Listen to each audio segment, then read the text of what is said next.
Hello and welcome to Blytheberry Business News. Today we're talking to Ionic Rare Earths. In particular, we're talking to Tim Harrison, who's the company's managing director.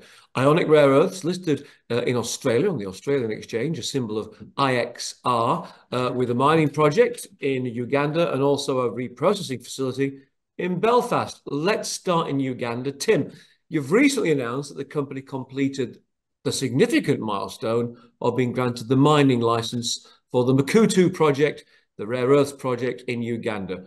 Tell us a bit more about that, please. Hi, Tim. Look, tremendous milestone from the project team. It's taken us a bit of time to work through this process of getting the first large-scale mining license that's been awarded in Uganda under the new Mining Act that was implemented in 2022. So we've been working hand in hand with the Ugandan government and various stakeholders there to get this mining license awarded. It now enables us to move on with other discussions to move the project towards development. Okay, well, let's talk about that a little bit if we can. All right, so you've got the mining license, significant milestone. What comes next? What's the plans for developing the Makuutu project? So right now we're busy building a demonstration plant at Makuutu. So we're expecting this quarter to start producing mixed rare earth carbonate from the project. One of the unique attributes of Makuutu being an ionic adsorption clay is that it's got a high proportion of heavy rare earths in the basket that we'll produce. So we won't produce a mineral concentrate. The type of mineralization and the process means that we can very easily go to making a value-added intermediate product, a mixed rare earth carbonate, which will be about 45% rich in heavy rare earths. And these type of assets are incredibly important for new supply of heavy rare earths to Western markets. So we'll be producing product for some of our potential strategic partners and advancing discussions with those with a view to moving towards offtake later this year. Okay, so significant progress in Uganda, but also progress we're seeing now in Belfast. You've just announced that the magnet recycling facility in Belfast is going to start operating 24/7. How is that going to help with the creation of a secure Western supply chain of rare earths? So, we've built a demonstration plant in Belfast using our patented technology from Queen's University, Belfast. We've operated the demonstration plant last year, produced high purity products, and those products have gone off to a number of partners. In the second half of last year, we announced a partnership and working with Less Common Metals and Ford, looking at developing a collaboration agreement to demonstrate what a UK supply chain would look like.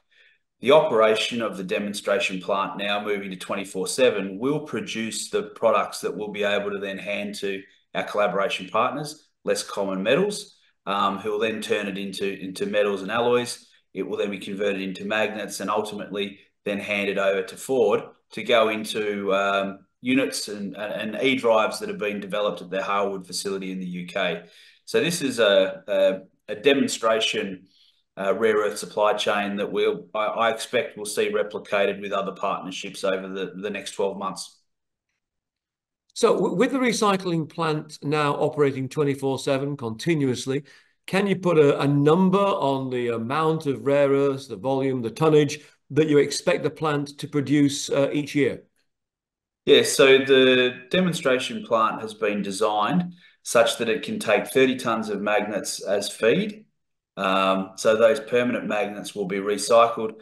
We'll then extract the rare earths and produce 10 tonnes of separated magnet rare earth oxides. We're already looking at the capacity to try and debottleneck and also working on a feasibility study for the first commercial plant, which we anticipate will also be built in Belfast. Okay, so that's great news to start 2024. Looking ahead, what are the milestones we should be looking out for from Ionic Rare Earths? Well, I mentioned them just before. So big milestones we're expecting at Makuutu in producing our first mixed rare earth carbonate.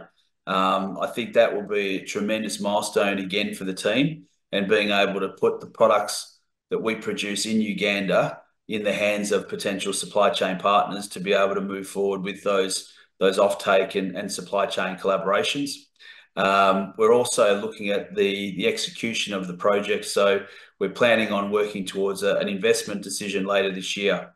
With Ionic Tech, we expect to produce magnet rare earths again this quarter. So now that the plant's running 24/7, we'll be producing product and putting product in the hands of our partners very shortly.